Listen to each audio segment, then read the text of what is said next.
It's sort of a marathon when something like this happens, because you're wanted in a lot of places and you can't get to all those places at once. So you end up playing these festivals and shows over a long period of time, and it sort of feels like a treadmill sometimes. You know how the difference between a treadmill and going for a run where there's this start and this finish? You just keep running. You don't know, it doesn't feel like you're necessarily making that much forward progress, because it seems like you guys already know this, right? You know, but because you do it every night. So you have to battle that sort of inevitable, disconnect with material after you've been playing it. We've been playing this for like 3.5 years. Yeah. So when you add in the time before, maybe 4, when you added the time before we put out the record, and we were playing these songs, they were telling us to wait. So yeah. All the bands get that on the first record. You gotta wait, you can't put it out just yet. So now I hear you guys have a studio on the road with you. Yeah. So that must change the treadmill a little bit. Yeah, I mean, it allows some you creativity to feel, to it. Yeah, I think there's a concern of atrophy from the songwriting perspective. It's like a muscle that's like their cast came off, and now it's just totally like a tiny little shriveled muscle. And so we want to just start building that back into the everyday routine, because it's kind of how we got here, was just persistent, crafting these songs. It wasn't so much immediate, some brilliance or something. It was over time, just carving the stone or massaging the idea over and over. So the tunes that are going to be on the deluxe edition, also songs from back in the day that took a while to create? Yeah, I mean, Eloise is one of them. Darlene. Those are two of the originals. And those were songs that didn't make the album, but were songs that we really felt strongly about. There just wasn't necessarily a good place for them on a record initially. But you've been playing them live? They've been fitting to the sets? Yeah. Darlene, I would say, and then Eloise more recently has been tied in almost every show, which is nice. And then Ain't Nobody's Problem is a friend of ours, Sawmill Joe. He works at a sawmill. He cut off one of his fingers actually not too long ago, accidentally. And but he's great musician. And we did this thing called Denver Does Denver, where you cover another musician in the area. And then people hopefully cover your music. You'll see. That time nobody did, but we covered his, and we said, "Oh, that sounds pretty cool." So we tried with the whole band, and we've played it ever since. So we eventually we cut a version of it in a studio out in LA. Actually, Sound City, that place where Dave Grohl. Yeah, the film. We did it there, and so did you use the Neve console? Is it still there? Or did we you were take it using home a with console that was it was where like Blonde on Blonde was recorded and stuff. That's that was equally restored. Cool. Yeah. I think that studio has sort of changed a little bit over time, but yeah, it was still there was something about that room, really, Since really special. You mentioned Dylan, you covered Subterranean Homesick Blues in New York the other night. I heard. What? It's a stupid question. I'm going to ask it anyway. What about Dylan's songwriting influenced you or affected you? Yeah, well, I think his imagery is incredible. I think his knack I still don't know how to do this thing where he, like Shelter from the Storm, where he always ends up saying the same line at the end of a phrase, at the end of a long phrase. But I think he's just, he's got so many memorable lines and amazing lyrics. He kind of mixed everything together. Like some artists are probably more weighted on, they're really good with, the lyric aspect, and some are good at melody. And he's kind of found both. Even though he dressed it up in this really raspy, people were turned off, some people, by his voice, but I think he's the total package when it comes to that. So it's an obvious influence on a lot of people who start out as singer-songwriters, as I did. You did, eh? Yeah. That's when in coffee shops with just an acoustic kind of thing? Yeah, for sure.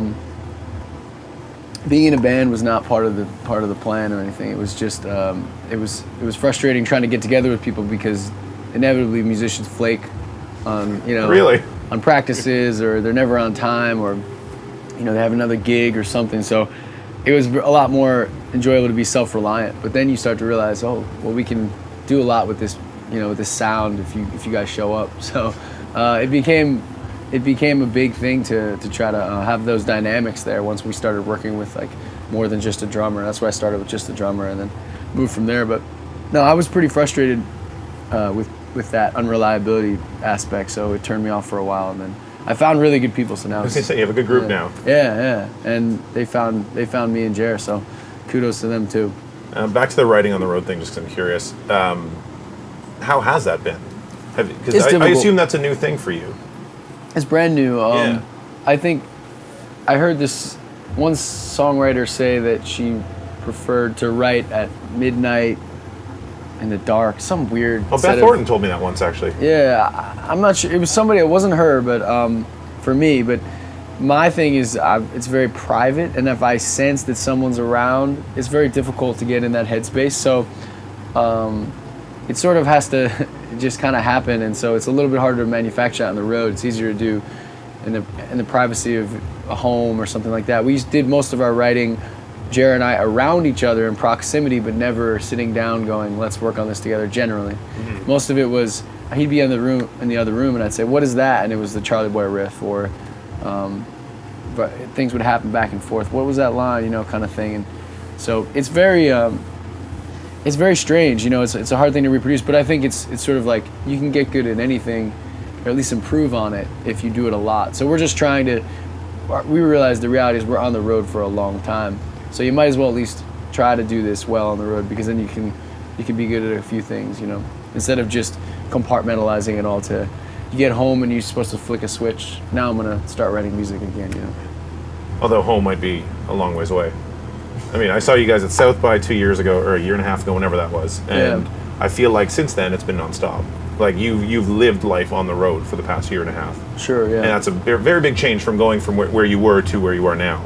Yeah. Have you enjoyed life on the road, or has it been harder than you expected it to be? I enjoy it a lot more than I thought I ever would. I was basically worried that I wouldn't enjoy it, but that I wanted this dream that inevitably it's like a dog chasing a car. Once I got there, I would be unhappy with, or just not know what to do with it. I ended up realizing I really like it, because I'm kind of a homebody, but it's weird, you kind of make yourself a home on the road. So I'm kind of, what's the word?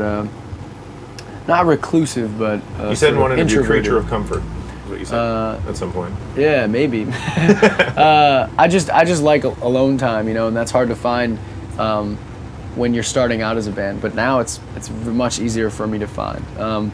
It used to be we're all in a minivan together, and we're all looking out the windows and you know, staring at each other's faces and listening to the same music together. It's hard to get away. Now it's actually an easier experience for me, because you know, we have a green room, or we have more than one of those and things like that. So it kind of plays into my personality well, oddly enough. And so for me, it's gotten easier. It's just, the hard part is usually on your family and, you know, your partners, because they're sort of the ones being left, or they're coming out to visit, and you're always stimulated. You're always going to a new city and doing exciting things. So talking about things moving up, the documentary that's on this, the deluxe edition that comes out in a few weeks, being in the middle of the hurricane, the eye of the hurricane, you probably don't notice things happening. So what was it like for you watching those 15 minutes, if you have seen them? I saw them. It was cool. It reminded me of a younger me, even though it wasn't that long ago, you know. You just see so much, and my voice was very hoarse. So it was interesting to remember that week, or whenever the interview was given, you know, at each part of the documentary. But yeah, I like to look back, but it's a hard time to do that right now. You know what I mean? It's sort of like we're in the thick of it still, so yeah. Can't get too sentimental, you know. Yeah, fair enough. Yeah. 5 quick questions. I'll give you back to your alone time. 5 quick questions, 1-word answers. Sure. Road or studio? Studio. Lennon or McCartney? Lennon. When you hear a song, what usually hits you first? Lyrics, melody, or rhythm? Lyrics. If someone's never heard the Lumineers, what song do they start with?